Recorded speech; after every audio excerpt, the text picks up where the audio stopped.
अब जो next topic है वो है इक्वेशन ऑफ मोशन का। देखो इस चैप्टर का जो सबसे इम्पोर्टेंट पार्ट है वो यही है।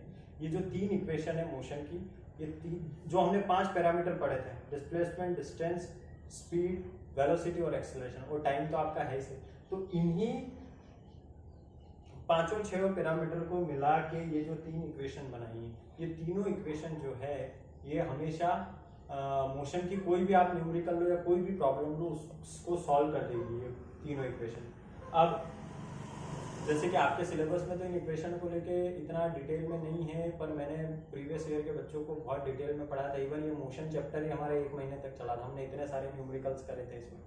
बट कोई बात नहीं, ये जो प्रॉब्लम है अभी क्या कर सकते हैं, बट ऐसा नहीं देखने का या घबराने का नहीं है। जितना हम पढ़ रहे हैं वो सब आपके एनसीईआरटी में है और वो सब कवर करते जा रहे हैं। अब इक्वेशन ऑफ मोशन को देखने से पहले जो पैरामीटर है वो पैरामीटर को आपको ध्यान से मतलब उनको दिमाग में लाना पड़ेगा, क्योंकि उनके बिना आपको ये इक्वेशन नहीं पाएगी। दूसरी बात आपके इसमें सबसे इम्पोर्टेंट है वो ये है कि एक तो इसका इन तीनों इक्वेशन में से कोई ना कोई एक का आपको न्यूमेरिकल आएगा, दूसरा इनका जो इक्वेशन इनका डेरिवेशन आपको आएगा, और डेरिवेशन तीनों इक्वेशन का आपकी बुक में दे रखा है एनसीईआरटी में, तो वो भी मैं एक्सप्लेन करूंगा कल आपको। तो पहले मैं एक इंट्रोडक्शन आपको दे देता हूँ इक्वेशन के बारे में, कि ये इक्वेशन के बारे में इंट्रोडक्शन ये है कि ये जो इक्वेशन है, इन इक्वेशन को मोशन के किसी भी प्रॉब्लम को सॉल्व करने में यूज करता है। अब किसी मतलब जिसका एक्सेलरेशन कांस्टेंट हो, जिसका कोई भी कंडीशन हो जिसका एक्सेलरेशन आपको कांस्टेंट दिखे।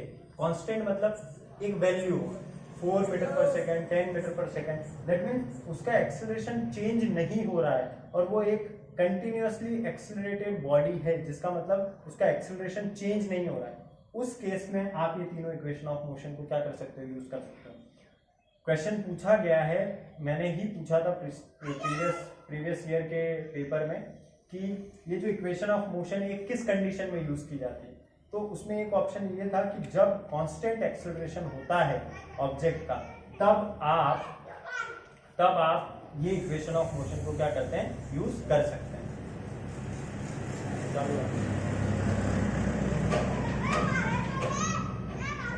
ना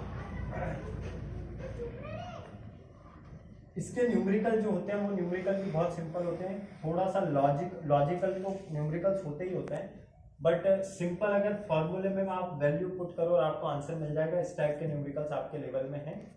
ज़्यादा कॉन्सेप्चुअल अभी कंडीशन नहीं है, टाइम तो क्या अभी यहाँ पे इतना मज़ा जो आना चाहिए वो आता नहीं है। आप लोगों ने भी मेरी क्लासेस देखी कि किस तरह से मैं पढ़ाता हूँ, बट इट्स ओके जो भी है। अभी हम ऐसा तो नहीं कर सकते कि छोड़ के भाग जाए, वो तो करना भी नहीं है हमें। बट जितना हम टॉप स्कॉलर वाले टीचर हो या शैनन वाले टीचर जितना एफर्ट डाल सकते हैं अपनी तरफ से वो डाल रहे हैं आपको बेटर एजुकेशन देने के लिए। और इसमें सबसे इम्पॉर्टेंट है इन इक्वेशनों का डेरिवेशन।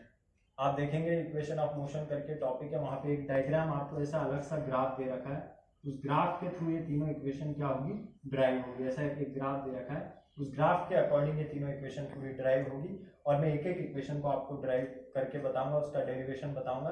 एक्चुअली में ये इक्वेशंस आई कहाँ से, डेरिवेशन मतलब समझते हो ना कि कोई चीज को ड्राइव करना मतलब ये आई कहाँ से, कैसे आपने लिख दिया कि u equal to v equal to u plus at।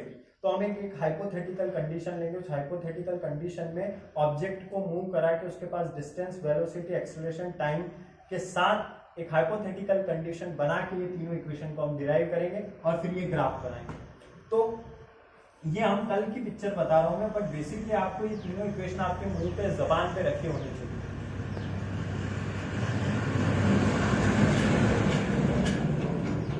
Basically in equation को first equation of motion, second equation of motion, third equation of motion. अब कहीं ना कहीं आप देख रहे हो कि किसी ना किसी में एक रिलेशन आपको बता रहा है। तो ऑब्जेक्ट, अभी पहले ये जो टर्म लिखी है वी यू, ये सब भी मैंने साइड में लिखी है, तो वो चीजें टर्मिनोलॉजी में समझा देता हूँ।